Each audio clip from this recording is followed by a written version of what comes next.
Hello, friends, and welcome back to Shadow Storyteller. Before we begin tonight's tale, don't forget to subscribe, like, and leave a comment below if you enjoy listening to eerie stories before bedtime. Your support helps me bring more chilling, mysterious accounts from places around the world straight to you. Now settle in, dim the lights if you dare, and let me take you to a place where the past refuses to rest. Whispers in room 209 of the old Anchorage Hotel. Anchorage, Alaska, has always carried an air of rugged wilderness and frontier resilience. But tucked among its modern streets lies one of the city's oldest standing hotels, known simply as the Old Anchorage Hotel. Built in 1916, its walls have witnessed politicians, travelers, and fortune seekers passing through. Yet for all its hospitality, the hotel has long carried a darker reputation. Whispers of strange footsteps, disembodied voices, and shadows that move when no one is near. Room 209, in particular, has become the heart of its chilling legend. It was a cold evening in late November 1998 when a British traveler, David Holloway, checked into the Old Anchorage Hotel, a historian from Manchester. He had come to Alaska to attend a lecture series on frontier exploration. At 42, David was a meticulous man, with a habit of keeping a small leather notebook wherever he went. His colleagues later said he was fascinated by ghost stories tied to old establishments, though none of them believed he would end up writing one with his own name attached. The receptionist, a young woman named Claire, handed him the brass key and said with a faint smile, "Room 209, sir. Please let us know if you need anything." There was something about the way her voice dipped when she mentioned the room number that lingered in David's mind. The hallway leading to 209 was narrow, the faded carpet patterned in red and gold, worn thin by decades of footsteps. The air was unusually still, carrying the faint scent of dust and old wood polish. When David unlocked the door and stepped inside, the first thing he noticed was how oddly quiet the room felt, as if sound itself had been muffled. The room was simple: a wooden dresser, a small desk with a brass lamp, and a bed with heavy blankets. But the atmosphere carried something else, an unease that seemed to hover just beyond his vision. As David placed his suitcase down, he wrote in his notebook, "Room 209. The air feels heavier here. Odd, as if I am being watched." Later that night, around 11:47 p.m., David sat at the desk jotting down notes from the day's lectures. Outside, the wind pushed against the window, rattling the old glass panes. He paused when he thought he heard something, soft, almost like a sigh. He turned toward the bed. Empty, of course. The room key jingled faintly on the dresser, as if nudged by unseen fingers. "Draft," he muttered to himself, though the window was shut tight. But then it came again. A whisper, distinct this time. A woman's voice, faint but clear enough to freeze him in place. He couldn't catch the words, but the tone was unmistakable. Urgent, sorrowful, almost pleading. David stood slowly, notebook still in hand, and listened. The sound seemed to come from the far corner of the room, near the dresser.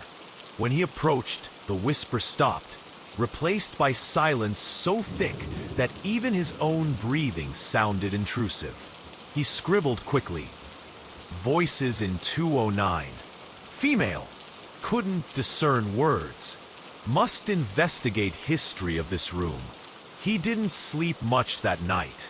Every time he closed his eyes, he felt the mattress dip slightly, as if someone invisible had sat down at the edge of the bed. Once, just before dawn, he woke to the sensation of cold fingers brushing across his right hand. The next morning, David went downstairs and asked Claire about the room.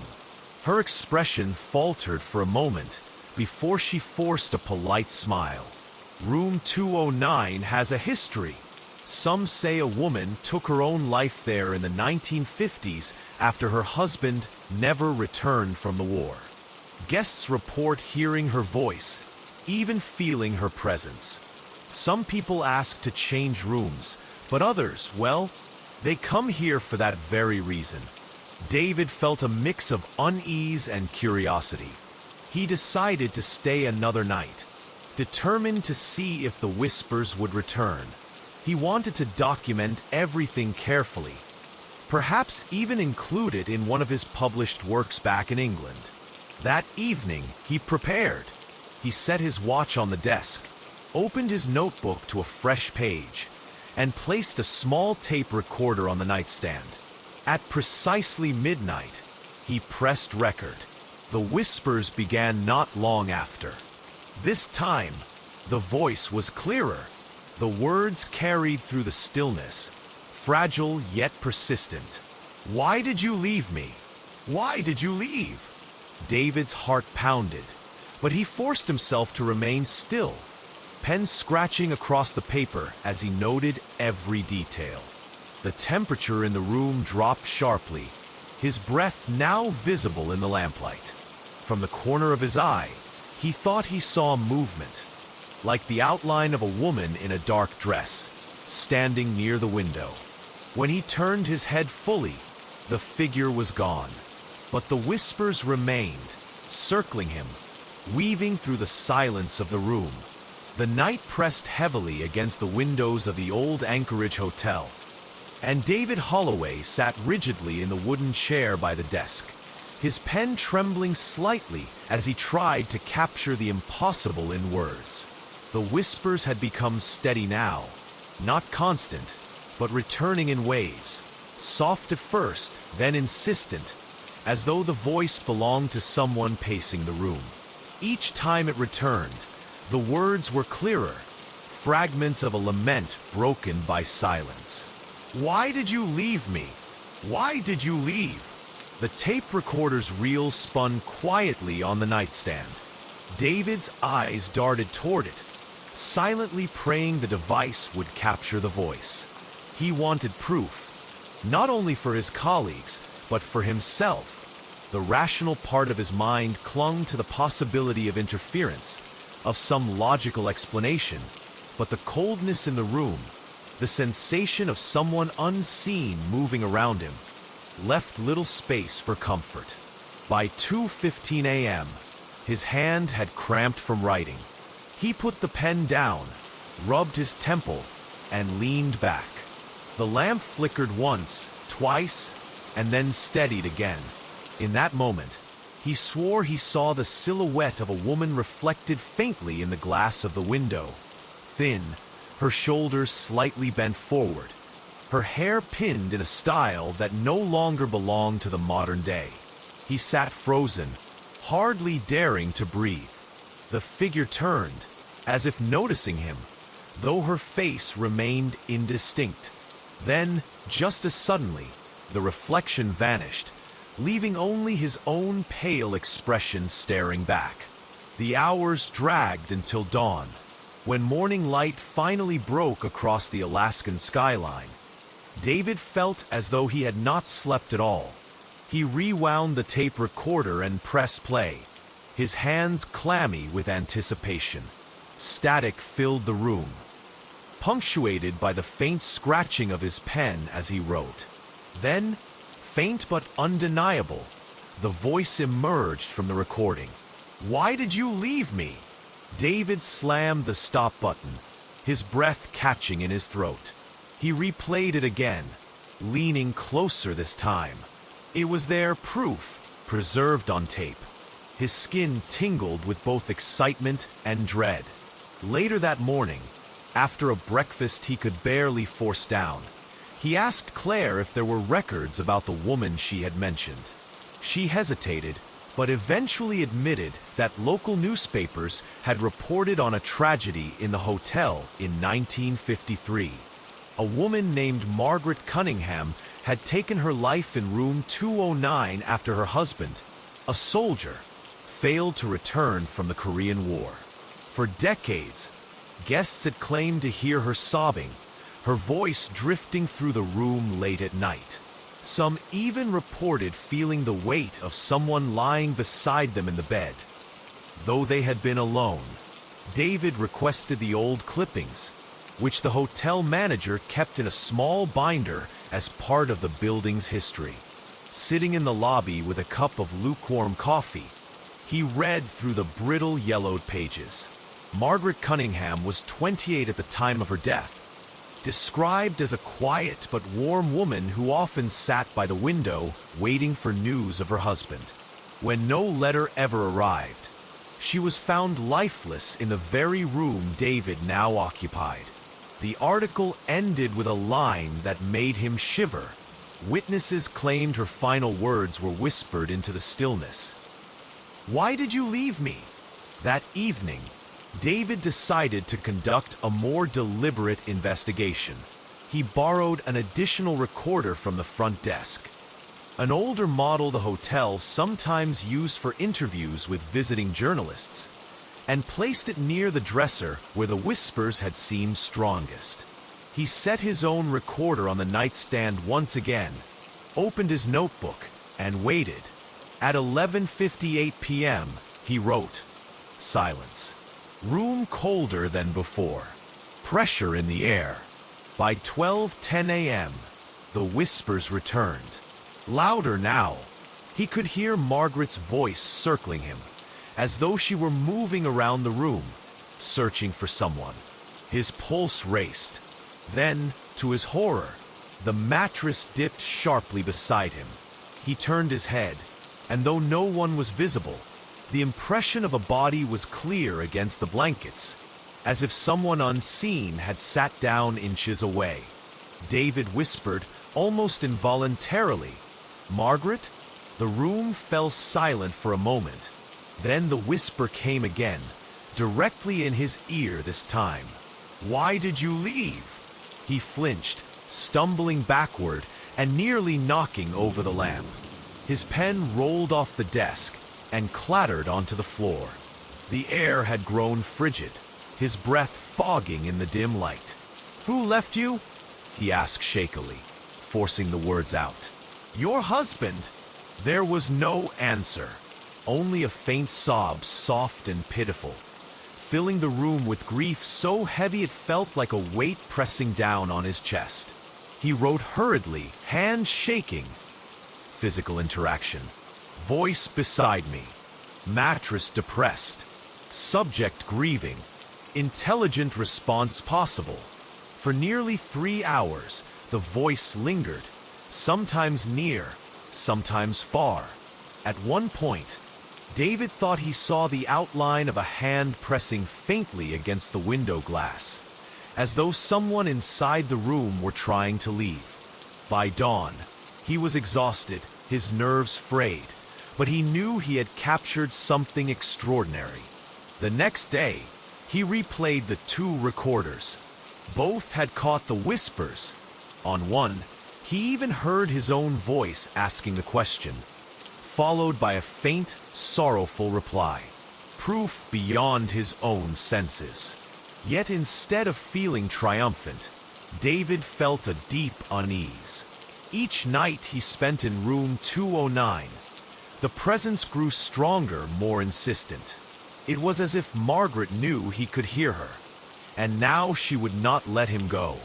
By the 4th night, David began to feel changes in himself. His reflection in the mirror looked gaunt, his eyes sunken with lack of sleep. He found himself murmuring answers to questions that no one had asked aloud, as if in conversation with someone unseen. Claire noticed his appearance and asked gently if he wanted to move to another room. He refused, though his voice trembled when he said it. That night, he set the recorder as usual, but this time, something different happened. The whispers began almost immediately, and then, clearer than ever before, Margaret's voice spoke his name. "David," He froze. She had never addressed him directly before. He wrote frantically. Subject knows my name. Direct communication achieved. David. The whisper came again, sorrowful, pleading. Don't leave me. His heart pounded. He had no idea how she knew his name, unless she had overheard Claire speaking it downstairs, or perhaps he had whispered it himself while writing. But deep down, he feared something else, something he could not explain.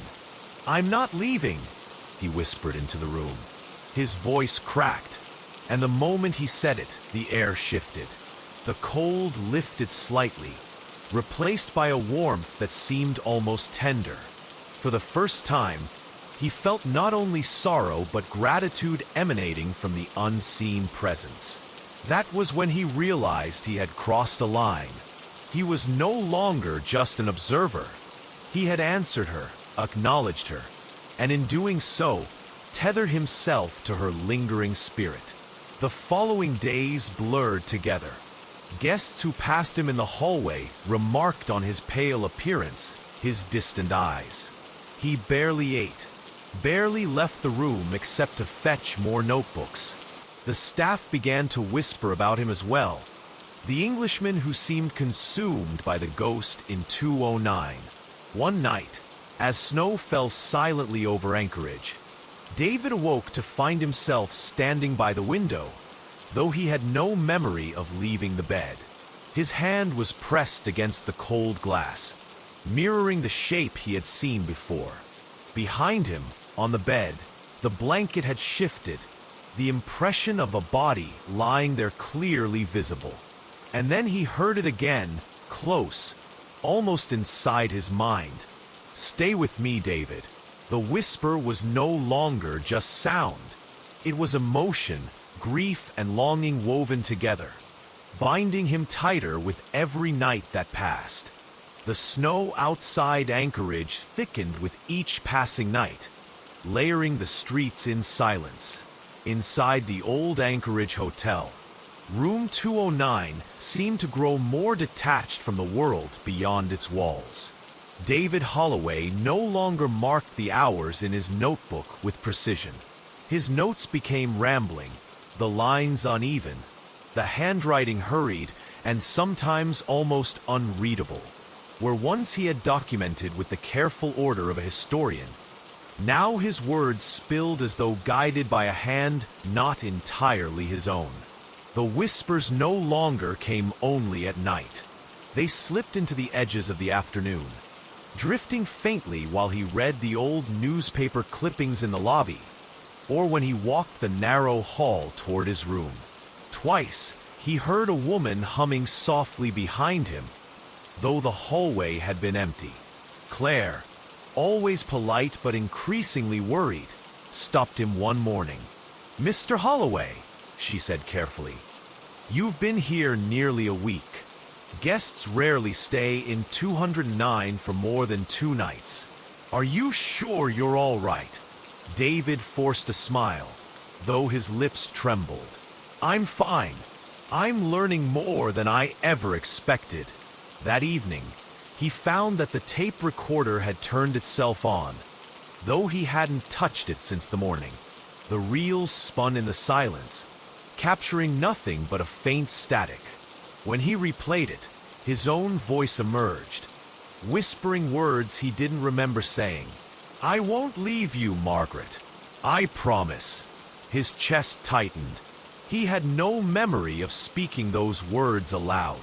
He rewound and listened again. The whisper was his voice, hoarse, trembling, but it felt foreign, like a part of himself that had spoken without his knowledge. Sleep became a stranger.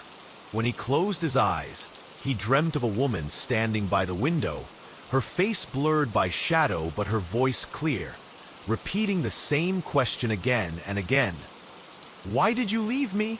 Sometimes, he dreamt that he was the husband who never returned, wearing a soldier's uniform, reaching for her but always too late. He woke with his hands outstretched, his throat raw as if he had shouted into the dark. By the 10th day, his notes grew strange. They no longer read like observations. Instead, they resembled conversations. She waits by the window. I told her I am here. I told her I will not leave. She touched my hand tonight, cold but gentle. I think she trusts me now. Perhaps it was not her husband who abandoned her. Perhaps it was me. Another life, another time. Why else would she know my name? The staff noticed his decline. The housekeeper found his bed untouched 2 mornings in a row. When she entered, she saw him sitting at the desk, muttering quietly.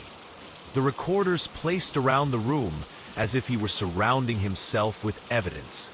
He looked up with red-rimmed eyes and asked her if she could see Margaret standing by the dresser.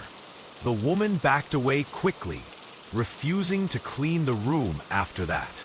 That night, the presence grew bolder. As the wind howled outside, David sat by the desk when he felt the distinct weight of arms wrapping around his shoulders from behind. He froze. No one was there. Yet the embrace remained cold, pressing against him, holding him tightly as a voice brushed his ear. Don't go, David. Stay with me. His pen slipped from his hand. For the first time, he didn't try to pull away. He whispered back, I'm here. The warmth that followed was overwhelming, not of comfort, but of possession. His body trembled as though some invisible current ran through him. He stumbled to the mirror and gasped at his reflection. His eyes looked hollow, his skin pale as if the very life was being drained. Yet in the reflection, for the briefest second, another figure appeared behind him. A woman in a dark dress, her face pale, her eyes filled with sorrow. Then she was gone. Days blurred into one another. The snow piled higher outside the hotel, but David hardly noticed. Guests came and went, their laughter echoing faintly through the halls. Yet room 209 remained heavy with silence. He rarely left it now, except when Claire insisted he eat something in the dining area. She once found his notebook open and couldn't resist glancing at the last line he had written. She belongs to me now, or perhaps I belong to her. It no longer matters. By the second week, he began recording not only with the machines, but with his own voice, speaking into the darkness even when nothing answered. He asked questions about her life, her husband, her sorrow. Sometimes the recordings captured his voice alone. Other times, faint replies drifted in. Yes, no, stay, always short, always tinged with grief. But then came the night when everything shifted. It was just past 3 in the morning when David awoke to find the room alive with sound. The whispers filled every corner, overlapping, louder than they had ever been. Not just Margaret's voice, but others, fragmented cries, sobs, words he couldn't understand. His heart hammered in terror. The lamp flickered wildly, shadows twisting against the walls.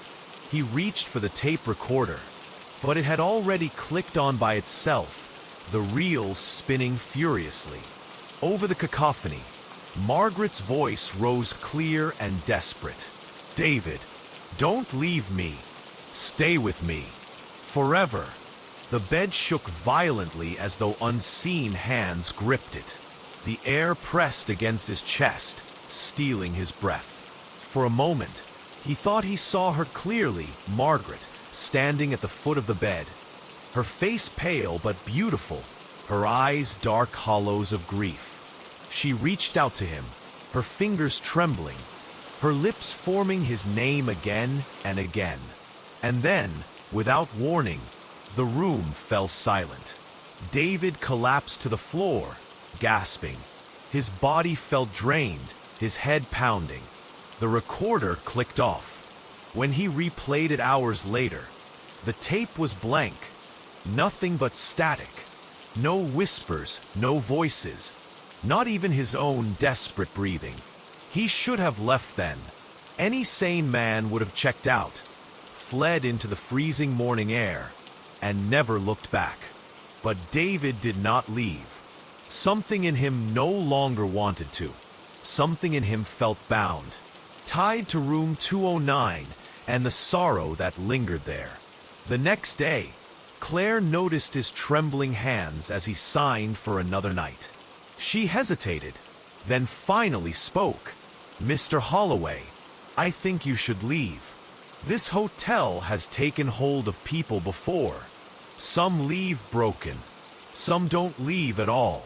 He looked at her with eyes that seemed no longer entirely his own. "I can't leave her. She needs me." That evening, he sat at the desk with a fresh notebook. His handwriting had become jagged, uneven. The words on the page no longer read like English, as if he were writing under someone else's hand. When he looked at what he had written, he didn't recognize the language. He only knew it felt like hers. The final entry before dawn was simple, but chilling. "I promised her. I won't go back. This is home now." The snowstorm over Anchorage grew worse as the days stretched on, blanketing the streets in a silence so heavy that the city seemed buried beneath it. The old Anchorage hotel remained open, its glowing windows casting faint rectangles of yellow light onto the drifts outside. Yet within its walls, room 209 had become its own world, cut off from the passing of time, held in the grip of something far older and colder. David Holloway was no longer the man who had arrived 2 weeks before. His beard had grown untidy, his eyes sunk deeper with every sleepless night, his skin pale with the look of someone who had not stepped properly into daylight in far too long. The historian's notebook that once carried neat lines of observation was now filled with pages of uneven scrawls, some in his own hand, others in symbols and half-formed words he could not recognize when he read them back. He had stopped trying to explain it. The idea of logic, of rationality, seemed distant now. What mattered was the presence in the room. Margaret. She filled the silence with her whispers. She stood by the window in his dreams. She pressed cold hands against his when he sat too long at the desk. There were nights when he felt her lying beside him, her weight against the mattress, her breath faint but steady, as if they had shared the same bed for years. But with each night that passed, her sorrow grew heavier, pressing on him like an anchor.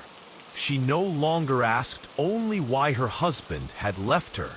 She asked why everyone left. And then she asked if David would leave too. One evening, he tried to resist. He whispered into the darkness, "I have to go back, Margaret. I have work in England. People waiting for me." The reply came so sharply that he nearly cried out. A voice filled with despair, close against his ear, almost inside his head. "No, don't go. You promised." The lamp shattered, plunging the room into blackness. His recorder clicked on by itself, the reel spinning furiously though the power switch had not been touched. Over the static, a woman's sobbing filled the air, loud and raw, as if she were breaking apart. He stayed in the dark until dawn. By the third week, he began to lose track of whether he was awake or dreaming. He would find himself standing by the window with his hand pressed against the glass, just as he had seen Margaret do in his dreams. Once, he woke to find the dresser drawer open, his belongings scattered on the floor as if someone had rifled through them. Another time, he discovered words carved into the wooden surface of the desk. "Stay with me." He had no memory of carving them, though the knife from his suitcase lay nearby, its blade smeared with fresh wood shavings. The staff grew wary. Housekeepers refused to enter 209. Claire, her face lined with concern, told the manager that David was unwell.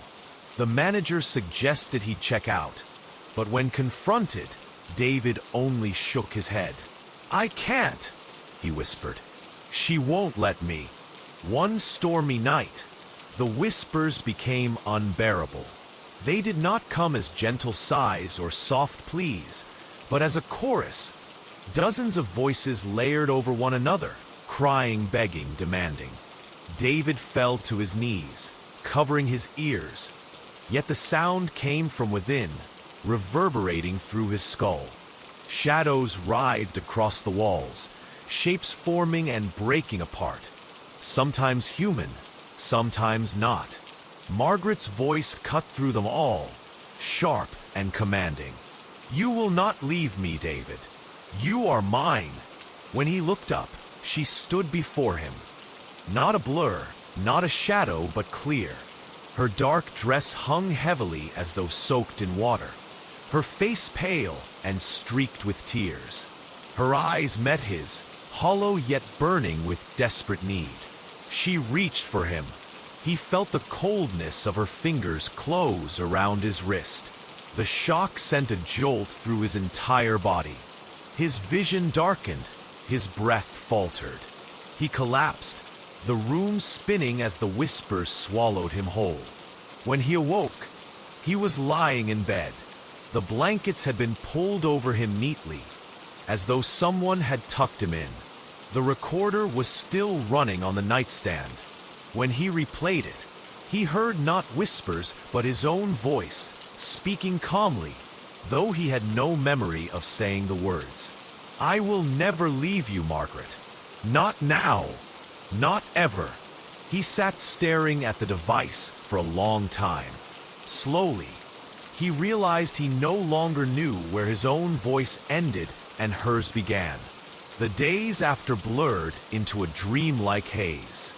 Guests passed him in the hallway and claimed later that he looked right through them, as if he no longer recognized the world around him. Claire knocked on his door one morning with breakfast, but when he opened it, the air in the room was so cold she gasped. Behind him, she thought she saw a woman standing near the window. When she blinked, the figure was gone. That was the last time Claire saw David clearly. One evening, snow still falling in thick sheets outside, the staff heard a commotion from room 209. Furniture scraped across the floor, drawers slammed, and then silence. They knocked, but no one answered. The door was locked from the inside. When the manager used a spare key the following morning, the room was empty. The bed was neatly made, the desk cleared. David's suitcase remained in the corner, his notebook stacked carefully on top. The last page filled with uneven writing that none of them could quite read. It looked like his hand, but the words were strange, almost as if another had guided the pen. Only one line stood out clearly in English. "She is not alone anymore." The staff searched the building, but David was never seen leaving. No one had passed him at the lobby. No footprints were found in the snow outside. It was as though he had vanished within the walls of the hotel. Some guests later reported hearing a man's voice joining the whispers in room 209. Sometimes he spoke softly, answering the sorrowful questions of the woman. Other times, both voices wept together, filling the room with grief so thick that visitors refused to stay the night. Claire eventually left her job at the old Anchorage Hotel, though she carried the memory with her. Years later, when asked about the strange history of room 209, she would only shake her head and say quietly, "It isn't just her anymore. He stayed. He never left." And so, the legend of the old Anchorage Hotel deepened. Room 209 remained the heart of its ghostly reputation, the place where a soldier's widow had whispered her sorrow into eternity, and where a lonely historian from England had listened too closely. until his own voice joined hers in the darkness. Travelers still ask about the room. Some are told the story and request another key. Others, curious or reckless, choose to stay, eager to hear the whispers for themselves. A few even claim they have heard a man's accent, distinctly British, answering from the shadows. The hotel never lists room 209 in its advertisements, yet it is always remembered by those who dare to sleep within. They say the bed still shifts at night as if two people lie there together. They say the whispers never stop once they begin. And they say if you listen closely, you may hear a promise repeated endlessly into the cold, heavy air. I will never leave you. Not now. Not ever. And so, dear listeners, our night's tale drifts to its close. Room 209 at the Old Anchorage Hotel continues to stand in silence, its doors opening to guests who come seeking comfort, and sometimes finding only whispers carried on the chill of the Alaskan night. Whether it is the restless spirit of the murdered gold prospector, or echoes of something older, no one can say with certainty. What remains clear is that those who have stayed there rarely forget the soft, persistent voices, the shadows in the corner, or the weight of unseen eyes watching from the dark. Even now, travelers passing through Anchorage speak of the hotel in hushed tones.